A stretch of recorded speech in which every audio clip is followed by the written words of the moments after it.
Bienvenidos! Today we're going to talk about making Spanish your language.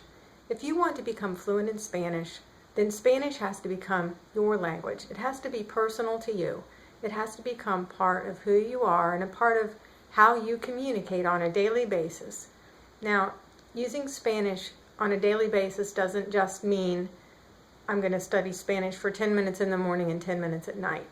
If you really want to become fluent in Spanish, then what you need to do is use it throughout the entire day, not just at study time, not just when I'm at school, not just when I'm in the library. It has to be throughout the day, personalized for you, for the life that you live.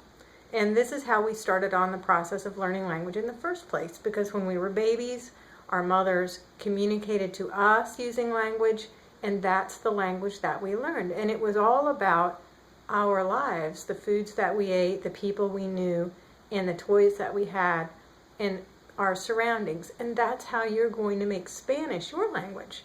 You're going to take the words that you use every day, the things that are important to you and the things that are part of your daily life, and slowly but surely you're going to learn these basic Spanish words and phrases, and you're going to use those during your daily life. So the basic words and phrases that you're learning now as a beginning Spanish student, you can easily integrate those into your life.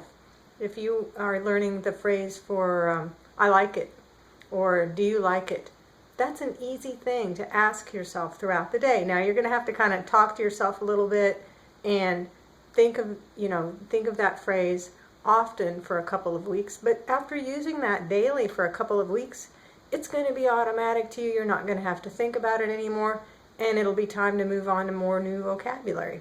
And that'll just be a part of your language now. The other thing that you'll need to do, besides just learning the words and phrases that are provided to you by maybe your Spanish instructor or your Spanish course, is you're going to need to look at your life and your personal surroundings and use some Spanish for the things that are part of who you are. So if you have pets, if you have a hobby, if you do sports, learn the Spanish to communicate in those sports. Learn how to say, we won our game, or what's the score? And learn the language that you need to use on a daily basis. And this is what's going to help you become fluent in Spanish. This is how you became fluent in your first language, and this is how you're going to become fluent in Spanish. So create and personalize the language for you and make Spanish your language.